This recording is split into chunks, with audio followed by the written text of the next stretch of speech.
তো finally free fire গেমটা শেষ। তো রিসেন্টলি দেখতেছেন কিছু কাবাগর নিয়ে ভিডিও বানাইতেছে, তো ওইটাই যাচ্ছে পুরো একটা ফেক নিউজ। ওইটা নিয়ে কালকে আমি একটা ভিডিও বানাইছিলাম, কিন্তু ভাই এটা দেখার পর পুরো আমি অবাক ছিলাম। ভাই গেমের মধ্যে কিসের জন্য আরবি লেখা থাকবে? আর এটা কিন্তু গেরিনা এই আপডেটের পরে দিছে।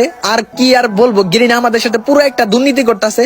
আর এইটা নিয়ে তো কোনো গেরিনার দালাল কথা বলবে না, কারণ এইটা নিয়ে কথা বলে তাদের যে পার্টনার প্রোগ্রাম থেকে লাত্তিদা বের করে দেওয়া হবে। আর কালকে কাবাগর নিয়ে একটা ফেক নিউজ ছড়াইছিল টিকটকে, ওইটা না হয় আমরা বাদ দেই, কিন্তু এটা দেখার পর ভাই পুরো আমি অবাক ছিলাম যে এটা কি করতেছে আমাদের সাথে গেরিনা। আর তুমি যদি মুসলমান ফ্রি ফায়ার লাভার হয়ে থাকো তাহলে অবশ্যই এই ভিডিওটা শেয়ার করবা, এই ভিডিওটা শেয়ার করে সবাইকে জানিয়ে দাও। আর কালকের ভিডিও অনেকেই ফুল না দেখে কমেন্ট বক্সে বলতাছে খোকন ভাই এইটা তোমার আশা করি নাই। আরে ভাই ওই ভিডিওটা ফুল দেখো, ফুল দেখলেই তুমি বুঝতে পারবা। আর সবাইকে একটা কথাই বলি, যে যত পারো সবাই শেয়ার করবা, শেয়ার করে উড়া দুরা সবাইকে জানিয়ে দিবা। আর গেরিনার দালালরা তো কথা বলবে না, এটা নিয়ে জানি।